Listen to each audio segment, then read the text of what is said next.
Thanks, everybody. Appreciate all the help. The AV team back there, Sergio, he's keeping me on track to make sure. Unfortunately, you only get a 30-minute nap here, all right? So I know it's after lunch, but Sergio's going to make sure that it stays to 30 minutes, okay? But I appreciate the opportunity to speak here today. My name is Dan Schelkoph. I work at a small company in Dayton, Ohio called Tensor I. We do a lot of work with the Air Force, a lot of knowledge management stuff. We have a SaaS product that helps them with that. And my job specifically is working with a lot of machine learning folks and AI folks and taking all of their crazy cool stuff and trying to turn it into something that customers can use. And so another one of my jobs is kind of working with them and trying to figure out ways that I can help them write better code or something that's a little bit easier to understand. And that's kind of the origin of this talk. We're talking about complex types today. I'm just, for the sake of definition, I don't really have a fancy definition of complex type, but I have a few listed here. I'm sure there's a bunch of others. You notice that there's a bunch of data science types there. I'm kind of defining complex types as something that where the type hint that you get is not always super useful as to what that thing does, okay? And so, for example, dictionaries, right? If you pass in a dictionary, I don't necessarily know what keys you're gonna use, what the values are of those keys. Fortunately, Python has a lot of tools to help you with that, like typed dictionaries. Pydantic, we're gonna talk about that later, but it's basically built around JSON dictionaries and things like that, and building up dictionaries and making them easier to understand and comprehend. However, these other three, there isn't much that's out there, and so I wanna talk a little bit about that today. And I wanna give you some examples here. Can everybody see that okay? Do I need to punch it up a little bit? I'm good? Okay. So pandas, let's start with the pandas stuff. So this first signature, I pass in a data frame, I get out a data frame. Are those the same data frame? Do they have the same number of columns? Do they have the same rows? I don't know anything about it except it's a data frame. It's a great start. That's better than no type hints. I would much rather have this than nothing. But still, it doesn't help me understand, especially if I'm a new reader to the code base. This is really confusing. I have to dig into the code, or hopefully there's comments there, to help me out. But same thing with these other two, right? One is an output of a data frame. I pass in all this stuff. Does it just consolidate that stuff and package it up in a data frame for me? Or are there other things that are going on? Inputting this data frame, what kind of columns are you going to call? That type of thing. And Torch is the same way. This is something from some saliency, trying to explain how the AI makes decisions. And there's a lot of steps that go into saliency, and they all involve Torch tensors, right? That's great. But I don't know the shapes of any of these sizes. I don't know the shapes of any of these. It's not clear when I look at it what the shapes are. And so I don't even know if they're the same tensor in and out, right? So one of the things that we're going to start with is just how can we improve readability of this? And I think this will be applicable to a lot of folks. Maybe the stuff that we'll talk about later won't be as much, but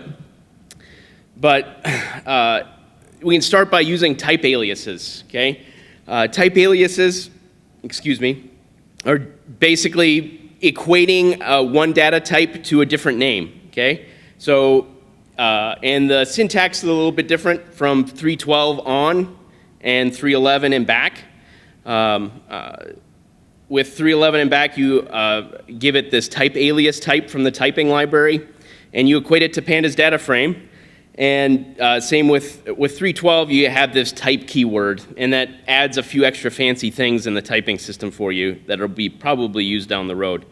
And so I have this type alias here, and at least now, right, I at least have a fighting chance, right? If I'm gonna say that the type alias, items and items, right, hopefully as a reader, I can assume that those are the same data frames coming in and out, right? Maybe I have a different type alias for like on sale items or something if you reduce the columns or do something. I think another compelling example here is the torch, right? So we have this model ensemble, right? The type system sees this as a tensor object, right? And same with this model. But since they have a different name, right? I can kind of assume that the shape of that thing, something is different between the input and the output, right? And additionally, what's super nice is that if your IDE, this is kind of, right, you can add like a doc string below these type aliases. And so now when I highlight it and hover it over the code, right, I've got some like awesome stuff, some awesome information about what the shape looks like and what those shapes mean and all of that cool stuff. And I can see when things are different, when they stay the same, and I can kind of keep track of things. And the reason why I like doing this instead of trying to put it all in the comments of every function is these type aliases are in one spot. So if, for some reason, my type alias or my model ensemble changes and I have to change the shape of it, I can change the documentation in this one spot, and that's reflected everywhere I use this type alias. And so it kind of centralizes and moves out like these special types and puts them and I define them in one place, and I can use them in a bunch of different places in my code. And so to me, this is where a lot of the bang for the buck is. If you're working a lot with these complex data types, and you look at your code and you're passing the same, a data frame or a tensor everywhere, which way, if you can help break that up, that'll help the next person and, kind of maybe try to do these type aliases. That'll help the next person who reads your code, and it'll help you 6 months from now when you go back to it and you don't remember anything about what you wrote. So, this is kind of one way. Like I said, there's a lot of bang for the buck if you do something like this. But there's also a special type in Python. And it's this annotated type. See, I'm clicking buttons I'm not supposed to. All right. So what this is so we can see that we have something similar that we looked at above, right? So the typing system sees this as a type alias. It's an annotated type. And what that means is the first argument in the annotated type is what the type system sees, okay? So it's going to call quantities a pandas series, okay? All the other arguments are metadata, okay? Nothing about the type system uses metadata. Certain packages and certain programs have to go in and actually look for certain pieces of metadata so they can use it. And Pydantic is one of those, and so we'll talk about that. Right? So this is another option, right? We can put in like a dictionary. These arguments after the first one can be any type, so it can be dictionaries, lists, integers, whatever. Whatever you want to put in there to help make your type more understandable, right? You can throw that in there. But this is just a dictionary. It doesn't do anything, okay? So the next step here is, well, why don't we put these type annotations to work for us, okay? And that's what we're going to do with Pydantic. This is where Pydantic comes in. And we're going to look at a couple of different pieces of compatible metadata that Pydantic can use to help actually validate your types. And so we see here that there's this field object. This is directly imported from Pydantic, from Pydantic import field. Okay, and you can see I have this annotated type. The type system sees positive int as an integer, but then it also has this field type, and this means that it has to be greater than 0.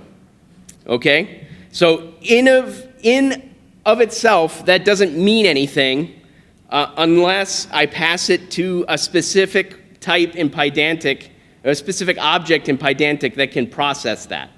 Okay, so it's actually really cool. So if I don't want to use Pydantic, I don't have to, but I still have metadata information in there. The other thing that you can use is an after validator, and this is what we're going to use for the data science types. And what this does is a special class from Pydantic. You pass it in a function that takes in one parameter and returns that same type, right? So it takes in a data, and I return a data string type, and I return a string type. And I raise a value error if it doesn't meet my conditions, and I return the data if it meets all of my conditions.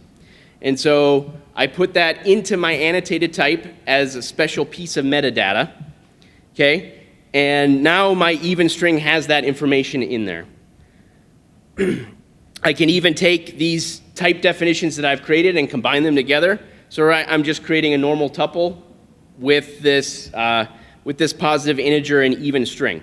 Okay, so that's just loading up the metadata into these type aliases and getting it ready for validation. Okay, now come the validation objects. Okay, and there's 3 of them that I'm going to talk about. There may be more, but these are the 3 that I use most often. Okay, this is just preloading some data here that we're gonna prove out that what I say is hopefully it'll work, right? So here we've got a base model. Okay, this is Pydantic's bread and butter. If you are familiar with Pydantic, this is what you've seen is a base model. We inherit from that base model, and we can kind of treat it like a data class, except when these variables get assigned, right? It looks through these types and looks through those type annotations to look for that specific metadata. If it finds that specific metadata, like field or an after validator, right, it's going to go and process that and run those assumptions and make sure that they're true. So in this case, right, I'm taking the good data, right, and I'm assigning it to model data. So if I hit play here, I kind of assume, uh-oh, what happened? Positive int is not defined. See, this is what happens when I don't hit play, right? I love Jupyter Notebooks. All right. So let's try this again. Hopefully we won't get little error messages. Okay, good. Whew. All right. So now, right, if we try to import bad data, right, we try to put in a negative number, and we try to put in a string that has a length that's odd. Okay. If I hit play here, oh, okay, we got a validation error, right? And then Pydantic is pretty cool. It gives me like really compelling error information, like count, the input should be greater than 0, and for the name field, the string length must be even, and the current length is 3. It even tells me the input value, right? So we're really talking about 2 things. We're talking about putting special metadata into a type alias, and then we're talking about using these specific Pydantic structures to actually validate those. And that second step, remember, is optional. So if you don't want to take the performance hit of validating something, right, this is great for tests, right? You don't have to write a bunch of boilerplate to test your assumptions. You can run it through a Pydantic object here and test those assumptions and make sure that they're true. So another thing that you can do if you're not the class type, there's a decorator, right? So if we want to validate functions, so it'll validate inputs by default, but you can also have it validate the outputs, the return values, if you want. And so that's what that's doing here. And so I'm passing in good data. See, on the input, I have this validated tuple. Again, right, the first item in the tuple is a positive int, and the second item is an even length string, right? That's the good data. So I hit play here. Good data processes fine. Okay, and then just to test and show you that it validates the return, I'm going to set duplicates to false, and so it returns a none value, and so it's going to throw an error here. Say input should be a valid Boolean, and the input value was none on the return. So that's a really cool way to add validation to your functions if you really want to. I can imagine like maybe data cleaning operations, right? Your inputs could be just a normal data frame, but your output is a specific type of data frame, right? And you have specific columns that you want or specific data types. You could validate that cleaning function is doing what it's supposed to be doing, and let you know when something's not working right. The last one is, I think this one is probably the most useful for testing, but this allows you to create this type adapter object. When you create it, you pass in the type that you want to use for validation, and you get this adapter object, this tuple adapter thing, and you say tuple adapter.validate Python, and you pass in whatever data you want to validate, and it'll either return the good data or it's going to raise an error. And so this one is in particular is really useful for testing, because you can just throw this type adapter in, you can run some tests, and then you can validate that your Python object is what it says it is. And again, right, we have bad data, bad adapter, right? It tells me what's going on. And so those are the three types that you can use with Pydantic to help validate your stuff. I don't know what I'm doing. Okay. So now let's go from that basic example and let's get into data science a little bit. And so let's just look at something simple like a tensor shape. So I'm going to set up this tensor shape function, right? I'm going to pass in a tensor. I'm going to pass in the shape that it should be, okay? And then I'm going to return this tensor. What I'm angling to do is turn this into an after validator. Remember, the signature that it's looking for there is that first parameter is this data object, and then it's outputting the correct type of data. So in order to conform to that shape, right, I want this tensor shape to be a little bit more flexible so I can define the shape. I need to use this partial method. And so this is like in functional programming, you're currying the function a little bit. And what this means is that ensemble shape equals a function that just has data in here. This shape parameter is already filled in, right? So that's what this line is saying. Hey, I want to create another function just like this one, except I'm going to assume that shape has this value, right? So ensemble shape, if I hover over here, if I hover over the right one, right, in the square bracket says tensor, right? So that's what it's expecting in as a value. And so since it only takes in that one value, now I can pass that into an after validator, okay? And so now I have this ensemble model. I'm ready, we're ready to go. We're just gonna have this validate call that returns stuff. All right, we got everything set up. So we put in the metadata, right? We now have this mechanism to test that our metadata is accurate. And then I've got to actually run the function here. So, right, we look, we see that the tensor size must be of size this, current size is that. Okay, right? So this is one way to do it. There's a couple of hassles with this. So it's not super great. I'm going to clear this cell output real quick. It's not real great because we got some hassles here. So you notice here in the validate call, we had to add this config_dict object. And that's because these data science objects don't directly come from a base model in Pydantic, and they're not standard library objects. And so Pydantic can't do all the fancy things that Pydantic does, like convert it to JSON, for example. And so you've got to basically give it this type, this warning type, to work with data science stuff. And you got to do that with all three of those objects, that base model, the validate call, and the type adapter. You got to pass in that config dictionary, unfortunately. So that's kind of a hassle.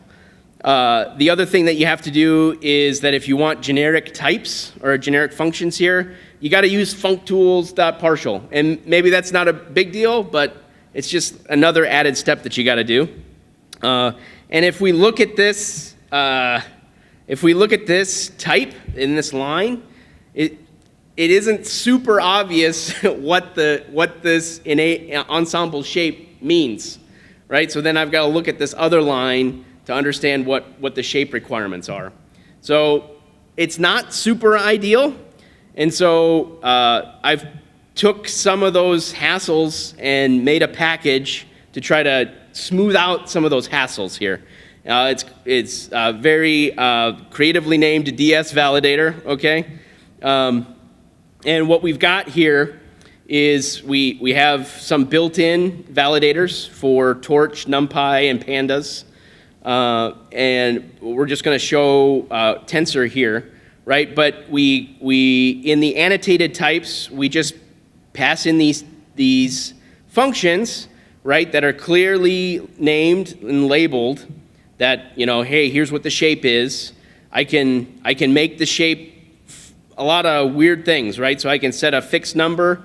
If the dimension is none, then it means it can be any value. If it's a range, then it has to be within that range. If it's a string value here, that means that dimensions 4, for 0 index was at 3 and 4, right, need to be the same because they have the same string value. Right, I can specify that it has to have a specific type. I can specify that the tensor lives in a certain spot. This is sometimes this is really important to understand where your tensors are and make sure that you test your assumptions, right? Because that can really affect performance if it's in the wrong spot. Ask me how I know. All right. And so we created this weight adapter here, this type adapter. We also, in this library, have these special DS type adapters, right? So this works just like the Pydantic type adapter, except it takes care of that configuration for you. So you don't have to add that every time you want to try to validate something. It works just the same way. You can override the config dictionary if you wanted to, right? You could pass in your own config dictionary and it will override what's in there. But it works just the same way. And I can validate that the weights are good here, and then the weights are bad on this one, right? And it gives me all the information as to why that's bad, okay? And so while not, it's super rough, but it is hopefully can kind of help flesh out some ideas as to what this might look like for data science types. How much time do I got? Sorry. I got about 7 minutes. Perfect. All right. So we can even create a custom validator. So there's a couple of decorators here that do some fancy things with generics and param specs and stuff, and it allows us to do some neat things. So let's say that I want to check to see if a tensor has a specific dimension, and that's a validation criteria that I want. I can set up a function, right, that takes in this data, right? This star means that everything else after that has to be a keyword argument, right? So you can, whatever data you need to help validate, right, you can add that here, and you return a list of strings, okay? In this case, the list of strings is a list of errors, okay? So every element in that list is a separate error. So sometimes you're validating something and you run into multiple errors, and so it's nice not to have to run into them one at a time. So you fix one, you run the whole thing, you find the next one, right? So on and so forth, right? It's kind of handy to run multiple ones at the same, multiple things and get a list of things that are wrong so you can fix it one time and then be done.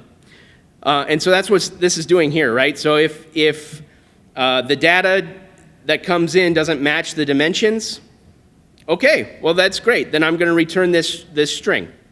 If not, I'm going to return an empty string. Okay? Then I have a couple of, thanks Sergio, I got a couple of, like I said, decorators here. One is create checker, and the first argument here is the error type that's going to appear on the validation error, and then the second argument is just the function, right? Is this error finder function is what we're calling it, right? And this creates a checker function that you can use if you want outside of Pydantic. And what this will do is you pass the parameters in here, and if you get errors, it's going to raise a Pydantic custom error. And if not, it's going to return the tensor. Right? So you can use that checker if you want outside of Pydantic. It's up to you. But if you want to use it within Pydantic and integrate it into the metadata, there's this extra decorator called create after validator. And all you do is pass in the checker function. Okay? And this creates a tensor dimensions function, right? That creates this after validator that can get into that, that can be put into the metadata. Okay? And so, right, I have this defined here. I have custom weights, right? Type alias, annotated, same thing that we've always done here. We're passing in the torch tensor, and now we have this tensor dimensions function that we just created. Okay, and we're going to say that dimensions equals 3. Okay, we're going to create our own type adapter, that Pydantic object that can help us validate stuff. And we got our good custom weights. That should go without errors. And again, we have bad custom weights, and we pass in a 2-dimensional torch array when it should be 3. And I get torch tensor dimensions error, right? This is what shows up. That's this guy right here, right? That's what that means there. And then tensor doesn't match the required dimensions. And so I think this isn't always going to have a place in your data science workflows, but I think there's definitely some spots for it, especially if you want to use it in testing and to validate that your code is doing what it's supposed to be doing without having to write a bunch of boilerplate. And then as a bonus, right, all of this stuff is in that type alias. And so if somebody takes a look and sees what that type alias is all about, right, you can kind of learn about what that thing is supposed to look like, right? I can see that it's supposed to be in 64, it's supposed to be on the CPU, right? That type of thing. And so, like I said, I think I hope it can help start to think about how we can use this for data science types and move the ball forward. If you got questions, I think we're pretty much out of time, but welcome to talk about it more out in back if you want. But that's my talk. Appreciate your time. Thank you.